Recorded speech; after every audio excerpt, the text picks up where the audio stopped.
Assalamualaikum warahmatullahi wabarakatuh. Halo teman-teman semuanya.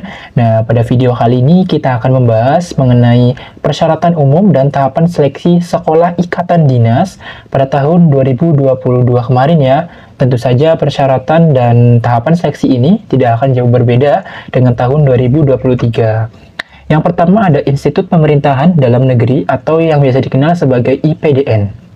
Persyaratan umum yang pertama, warga negara Indonesia, usia peserta seleksi minimal 16 tahun dan maksimal 21 tahun pada tanggal 1 Agustus 2022.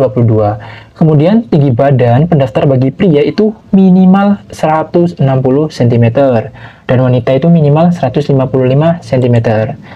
Kemudian ada persyaratan khusus. Yang pertama, tidak sedang menjalani atau terancam hukuman pidana, tidak bertindik atau ada bekas tindik, tidak bertato, tidak menggunakan kacamata atau lensa kontak. Artinya bagi teman-teman yang menggunakan kacamata nih, belum bisa untuk mendaftar di IPDN karena IPDN memberikan persyaratan khusus bahwa tidak menggunakan kacamata atau lensa kontak.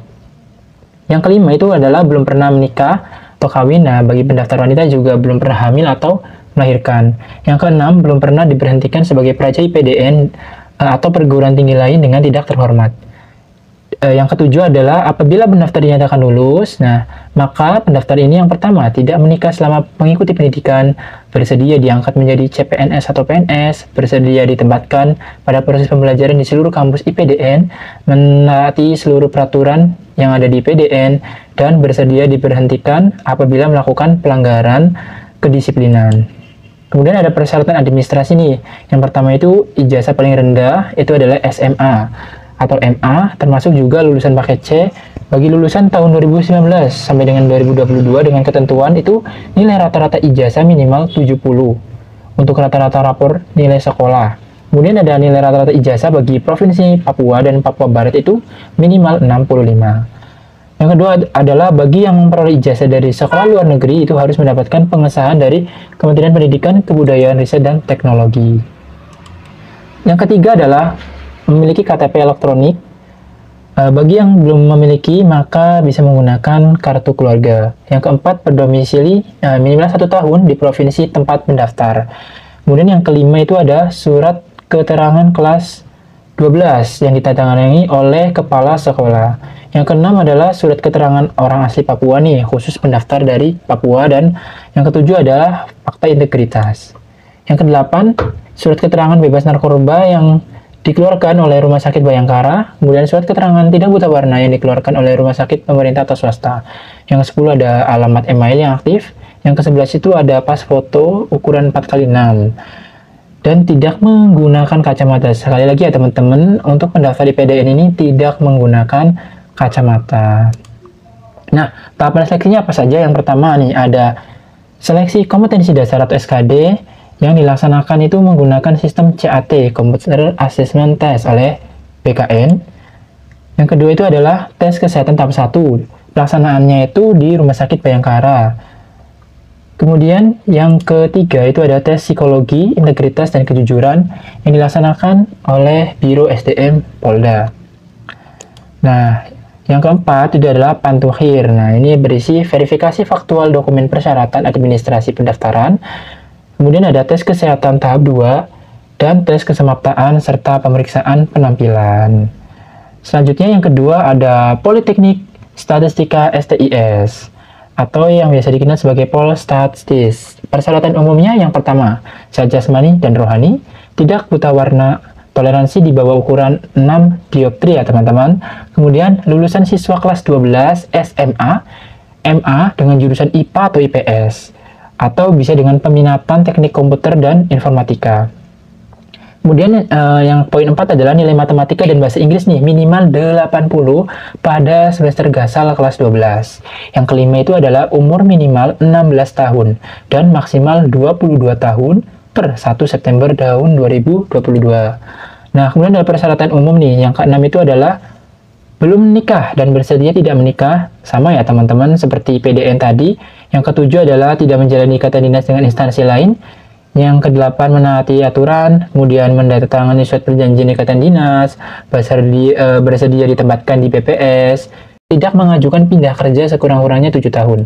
Nah, tahapan seleksinya apa saja? Yang pertama, adalah seleksi administrasi, yang kedua seleksi kompetensi dasar SKD, yang ketiga seleksi lanjutan, terdiri dari seleksi akademik berupa tes matematika, kemudian ada psikotes, dan seleksi kesehatan serta kebugaran. Selanjutnya adalah sekolah kedinasan Kemenhub nih. Persyaratan administrasinya adalah pas foto dengan latar belakang menghadap ke depan ukuran 4x6, kemudian ada KTP. Nah, ijazah nih, ijazahnya adalah SMA, SMK, dan MA sederajat yang dinyatakan lulus, atau bisa menggunakan nilai rapor nih untuk kelas 12. Kemudian ada tanda bukti pembayaran. Kemudian jenis dan tahapan seleksinya itu adalah yang pertama, seleksi administrasi, seleksi SKD, tes akademik, psikotes, tes kesehatan, kesemaptaan, dan wawancara, serta pantuhir. Selanjutnya ada Sekolah Tinggi Meteorologi, Klimatologi, dan Geofisika STMKG. Persyaratan umumnya sama, pria wanita warga negara Indonesia, kemudian sehat jasmani. Nah, ini dengan lensa berkacamata boleh, tetapi maksimal dan minimal adalah 4 dioptri ya teman-teman. Kemudian ada umur nih tidak kurang dari 15 tahun dan tidak lebih dari 23 tahun 2022 ya. Kemudian belum menikah dan bersedia tidak menikah juga sama, bebas narkoba. Kemudian tidak menjalani ikatan dinas juga sama. Tinggi badan minimal 160 cm untuk pria dan 155 cm untuk wanita. Kemudian ada bersedia bekerja di BMKG ya teman-teman. Kemudian, nah persyaratan akademik lulus, nah ini sekolah menengah atas ya, atau MA atau SMK dengan semua jurusan. Artinya STMKG ini berhak atau bisa untuk menerima semua jurusan nih. Yang kedua adalah bagi yang lulus tahun 2022 dan ijazahnya belum keluar bisa menggunakan surat keterangan lulus ya teman-teman. Nah, tahapan seleksinya itu yang pertama ada SKD. SKB meliputi tes fisika, matematika, bahasa Inggris, ada pemeriksaan kesehatan, serta tes kebugaran dan wawancara. Selanjutnya ada Sekolah Tinggi Intelijen Negara atau STIN. Persyaratannya sama, teman-teman silakan bisa baca di sini. Teman-teman bisa pause videonya ya terlebih dahulu dan bisa baca persyaratan umumnya di sini. Pendidikan minimal itu adalah SMA, SMK, MA, bukan paket C, dengan ijazah rata-rata minimal 80. Untuk lulusan 2022 itu minimal 75. Kemudian, nah ini, bila berkacamata maksimal 1, ya, baik min maupun plus nih untuk STIN. Kemudian ada tinggi badan nih, laki-laki 165, perempuan minimal 160. Pada usia 31 Desember 2022 paling rendah itu 16 tahun dan tidak lebih dari 21 tahun. Nah, tes seleksinya itu yang pertama adalah administrasi, kemudian ada SKD, kemudian ada SKB, terdiri dari psikologi, kesehatan dan fisik, ada kesemaptaan jasmani, tes mental, ideologi, dan wawancara. Kemudian selanjutnya adalah Politeknik Cyber dan Sandi Negara atau Poltek SSN. Persyaratan umumnya sama ya teman-teman, rata-rata. Nah ini, siswa kelas 12 itu jurusan IPA, ya SMA IPA, MA IPA, SMK Teknik Elektronika, SMK TI bidang keahlian Teknologi Informasi dan Komunikasi. Selanjutnya ada nilai matematika bahasa Inggris itu minimal 80 pada semester 4 dan 5. Usia minimal 17 tahun dan tidak melebihi 21 tahun pada tanggal 31 Desember 2021. Kemudian sama sehat jasmani dan rohani. Nah, tidak bertato juga sama. Kemudian tahapan seleksinya. Yang pertama adalah SKD, yang pertama adalah administrasi, kemudian SKD, seleksi akademik, ada tes kesehatan dan kesemaptaan, kemudian tes psikologi, dan wawancara clearance test, serta tes mental juga ada, dan yang keenamnya adalah tes pantuhir ya teman-teman, atau pemantauan akhir. Selanjutnya adalah Poltekim dan Poltekip. Persyaratannya sama teman-teman, nah ini dia, formasi umum dan formasi putra-putri Papua Barat, usia itu pada tanggal 1 April 2022 serendah-rendahnya 17 tahun dan tidak lebih dari 23 tahun. Kemudian ada formasi pegawai juga ada. Kemudian ada yang poin 5, tinggi badan laki-laki minimal 170, perempuan minimal 160. Kemudian berbadan sehat, tidak bertato, tidak bertindik juga sama ya teman-teman.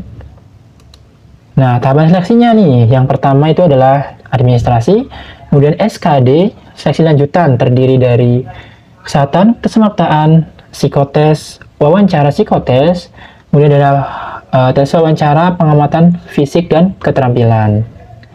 Nah, selanjutnya yang terakhir dan yang kita tunggu-tunggu nih teman-teman, Politeknik Keuangan Negara STAN atau PKN STAN. Persyaratannya adalah lulusan tahun 2021 atau calon lulusan tahun 2022 untuk semua SMA atau yang sederajat. Kemudian nilainya itu bukan dari hasil pembulatan ya teman-teman, dengan rata-rata pada ijazah ini tidak kurang dari 70. Nah, calon lulusan 2022 juga memiliki komponen 5 penilaian dari semester gasal dan semester genap itu dari kelas 10 dan kelas 11 serta semester gasal kelas 12, tidak kurang dari 70 juga teman-teman. Ada usianya, usia maksimal pada tanggal 1 September 2022 itu adalah 21 tahun, dalam pengertian calon peserta yang lahir sebelum tanggal 1 September itu tidak diperkenankan untuk mendaftar, atau usia minimal pada 1 September 2022 adalah 15 tahun. Nah, untuk 2022 kemarin juga adalah telah mendaftar tes UTBK tahun 2022 dan memiliki nilai UTBK untuk tahun kemarin nih, TPS minimal 600, TBI minimal 450. Untuk peserta reguler atau TPS itu minimal 400 dan TBI minimal 375 untuk peserta afirmasi. Dan sama sehat jasmani rohani, tidak bertato dan belum pernah menikah. Nah, pertanyaannya nih, SPMB PKN STAN 2023 apakah masih menggunakan nilai UTBK? Nah, ini dia jawabannya teman-teman.